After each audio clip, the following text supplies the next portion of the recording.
para avaliar os dados de pacientes com câncer é a mortalidade. E as metodologias que se usam tradicionalmente para isso, elas são o método de Gavin-Mayer e o modelo de Cox, que ambos supõem apenas um evento de interesse. O que isso significa é, quando eu estou olhando para todos os pacientes, eu olho apenas se eles morreram ou não morreram, independente da causa do óbito. Acontece que um paciente com câncer ele pode falecer por diferentes causas, não apenas pelo câncer, durante o período de acompanhamento. Esses diferentes eventos aos quais ele está submetido são os chamados eventos competitivos. Quando a gente despreza e ignora essa informação na análise, a gente acaba por superestimar a função de distribuição acumulada, que nada mais é do que a probabilidade do paciente não sobreviver à doença. E isso resulta em interpretações questionáveis. Portanto, a metodologia ideal, ela usa a função de incidência acumulada e o modelo da subdistribuição do risco, que consideram esses diferentes eventos ao qual a pessoa está submetida. O objetivo geral, então, do nosso trabalho era aplicar a metodologia de riscos competitivos para estimar a letalidade e os fatores associados ao óbito dos pacientes que tiveram diagnóstico de câncer e que foram atendidos entre 2002 e 2009 no Hospital de Clínicas de Porto Alegre. E os nossos objetivos específicos eram tanto descrever essa metodologia, quanto avaliar as incidências, letalidades e os fatores associados ao óbito desses pacientes. Eu vou contar um pouquinho para vocês como a gente fez isso e quais foram os principais resultados que nós encontramos. Então, a gente avaliou a coorte de casos primários de câncer que foram atendidos lá no Hospital de Clínicas entre 2002 e 2009, o que totalizou 11.832 pacientes e eles foram acompanhados até 31 de dezembro de 2013. Nós acompanhamos até 2013 porque assim nós conseguíamos garantir 5 anos, pelo menos, de acompanhamento para todos os indivíduos, uma vez que esse é o tempo comum que se utiliza em estudos com câncer. A base de dados do hospital, ela tinha para cada paciente as informações de sexo, datas de nascimento, primeira consulta e diagnóstico, localização primária do tumor, a data do óbito e as causas básicas e imediata de morte.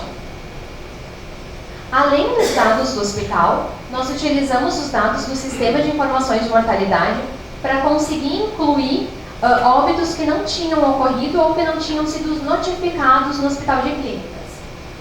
Usamos uma técnica que se chama linkagem de dados para fazer isso, e nós consideramos os campos de nome e data de nascimento. Usamos o software Prio para responder essa questão e conseguimos localizar 2.425 óbitos, o que totalizou na nossa amostra, então, 4.639 casos de óbito.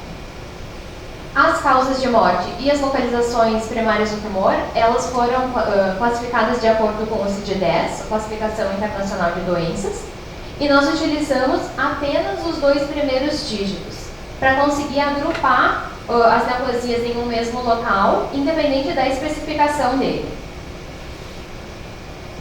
Com essas variáveis em mãos, então, nós conseguimos calcular tanto a idade ao diagnóstico, que foi obtida a partir da diferença entre a data do diagnóstico e a data do nascimento, e também o tempo de acompanhamento. Para os pacientes que tiveram óbito, esse tempo foi calculado entre a diferença da data do óbito e da data do diagnóstico, e para aqueles que não faleceram, ela foi calculada como o final do período de acompanhamento da coorte, 31 de dezembro de 2013, menos a data do diagnóstico. Em função da grande quantidade de cânceres que a gente tinha na base, a gente teve que escolher alguns para fazer as análises, e alguns foram escolhidos com base em 2 critérios. O primeiro deles foi as altas taxas de letalidade, e nesse entram os cânceres de pâncreas, brônquios e pulmões e esôfago. E também, em relação às altas incidências, nós escolhemos os cânceres de mama e próstata. A estimação da letalidade e a avaliação dos fatores associados ao óbito foi realizada utilizando, então, esse modelo de riscos competitivos. A gente sempre, nesse tipo de abordagem, a gente sempre considera um evento como de interesse e os demais como competitivos. Nesse caso, a gente escolheu o óbito pelo câncer primário como evento de interesse e o óbito por metástase ou segundo câncer, ou ainda por uma causa que não tem relação com o câncer, como os eventos competitivos. Usamos o software R para realizar as análises e tivemos a aprovação do Comitê de Ética e Pesquisa do Hospital de Clínicas. Eu vou começar apresentando para vocês, então, alguns dos nossos resultados. Dos 11.832 pacientes, a maior parte, 55% deles, era formado por homens. Os homens tinham uma idade mediana de diagnóstico um pouco superior ao das mulheres e um tempo mediano de acompanhamento um pouco inferior. Esses são os dados da amostra em geral. Pode passar. E agora a gente mostra, para cada um dos 5 tipos de cânceres que a gente escolheu, essas mesmas informações, a quantidade de pacientes, idade mediana do diagnóstico e tempo mediano de acompanhamento. Aqui a gente destaca alguns pontos. O primeiro deles nos chamou muita atenção o tempo mediano de acompanhamento para os cânceres de pâncreas e brônquios e pulmões. Ele é muito baixo, é inferior a um ano para os dois. E de acordo com os dados do INCA, isso de fato acontece. Ambos os cânceres eles têm altas taxas de mortalidade em função do diagnóstico tardio e do comportamento muito agressivo da doença. O outro ponto é em relação à alta quantidade de mulheres com diagnóstico de câncer de mama. Pesquisando novamente dados do INCA, a gente chegou ao fato de que Porto Alegre é a capital que apresenta os maiores valores de taxas médias de incidência anual de câncer ajustadas por idade. Por fim, o câncer de próstata, que também tem uma quantidade de pacientes muito alta, são 1.080 homens com diagnóstico nesse período avaliado. Esse valor ele é comum, um valor alto em todas as regiões do país. Ele é o tipo mais frequente e a idade é um fator de risco pré-estabelecido para essa doença. Eu vou falar para vocês agora quais foram os 10 tipos de cânceres que tiveram as maiores incidências entre 2002 e 2009. Então, por ordem estão pele, próstata, brônquios e pulmões, mama, sistema hematopoético e retículo endotelial, cólon, esôfago, estômago, neoplasia maligna secundária e não especificada dos gânglios linfáticos e colo do útero.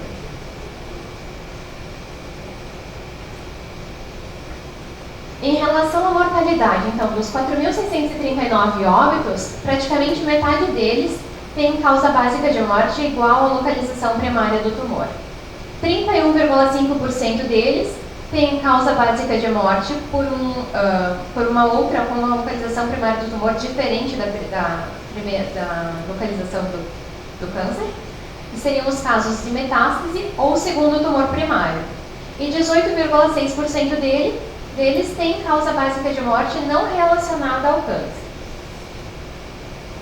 Quanto às letalidades, então, os 10 tipos que apresentaram as maiores taxas foram pâncreas, brônquios e pulmões, esôfago, estômago, fígado e vias biliares, vesícula biliar, intestino delgado, ovário, cérebro e neoplasia maligna de outras localizações e de partes não especificadas das vias biliares. Essas mesmas informações de incidência e letalidade nós olhamos por ano para cada um dos 5 tipos de câncer. Em relação aqui às quantidades de casos diagnosticados, nos chamou a atenção a quantidade a quantidade aumenta e vai crescendo ao longo desses anos. Em Porto Alegre, ainda segundo o Instituto Nacional de Câncer, os cânceres de traqueia e reto estão entre os mais incidentes. E aqui a gente destaca o fato de que os 2 cânceres que o INCA utiliza como um dos 10 mais de Porto Alegre não aparecem na nossa lista do Hospital de Clínicas. Já em relação à letalidade, a gente chama também atenção para os valores altos e, de forma geral, crescentes. Agora eu vou apresentar para vocês um pouquinho do resultado da probabilidade marginal de óbito para cada um desses 5 tipos em 5 anos. Cada um deles vai considerar o evento de interesse como a morte pelo câncer em análise e como eventos competitivos o óbito por outros tipos de câncer e por outras causas. Então, a probabilidade de óbito por câncer de pâncreas em 5 anos é de 0,57, enquanto que por outros tipos de câncer é de 0,04. Aqui a gente chama a atenção que a probabilidade de óbito por câncer de pâncreas ela é bastante alta, principalmente nos primeiros anos após o diagnóstico. Isso a gente consegue ver pela característica bem acentuada ali da curva no início.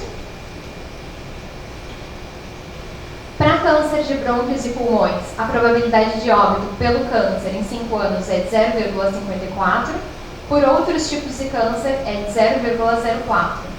E aqui a gente compara os resultados com os dados divulgados pelo INCA. Eles dizem que a estimativa de óbito para pacientes com câncer de brônquios e pulmões varia entre 0,9 e 0,03. São valores bem distantes do que a gente encontrou aqui no Hospital de Clínicas. E já podem revelar talvez indício de superestimação, dada a metodologia que eles utilizaram e que nós utilizamos. O mesmo ocorre para câncer de esôfago. A probabilidade marginal de óbito por esse câncer é de 0,52. A por outros tipos de câncer é de 0,05. A estimativa do INCA novamente é 0,9, que é distante da que a gente encontrou. Para câncer de mama, a probabilidade de óbito, então, é de 0,12. De outros tipos de câncer é de 0,02. E aqui a gente achou interessante que a probabilidade de óbito por outras causas, que é essa aqui, ela é superior ao óbito por outros tipos de câncer. Isso para os pacientes que tiveram diagnóstico de câncer de mama. Para câncer de próstata também é interessante o resultado. A probabilidade de óbito é de 0,09 pelo câncer de próstata, por outros tipos de câncer é de 0,02, e aqui a partir dos 10 anos, aqui, a probabilidade de óbito por outras causas ela é superior à de óbito por outros tipos de câncer. A gente olhou também os fatores de risco associados a cada um dos tipos de câncer que nós avaliamos, considerando as covariáveis sexo e idade. E a gente encontrou aqui, para indivíduos do sexo masculino, tem um risco 0,72 vezes menor de falecer por câncer de esôfago do que as mulheres.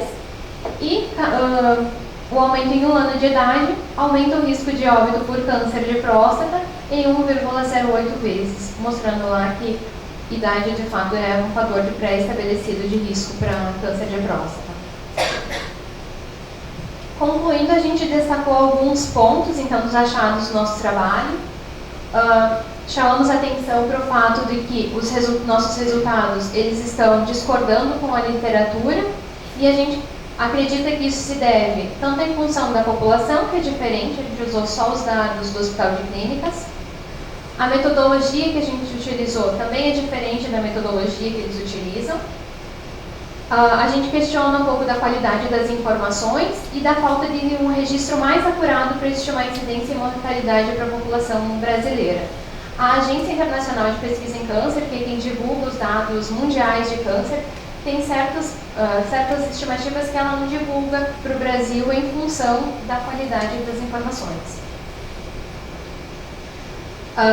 Eu vou explicar por que as nossas covariáveis só eram sexo e idade. Isso se deve ao fato de que eram as únicas informações que a gente tinha disponível na nossa base, embora o INCA tenha um questionário tem covariáveis excelentes lá e não é preenchido, então a gente ficou limitada a essas duas variáveis.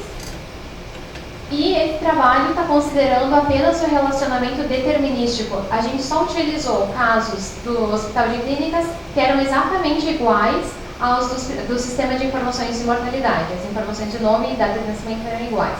A gente está trabalhando agora na linkagem probabilística para conseguir aumentar o nosso número de óbitos. Era isso, muito obrigada.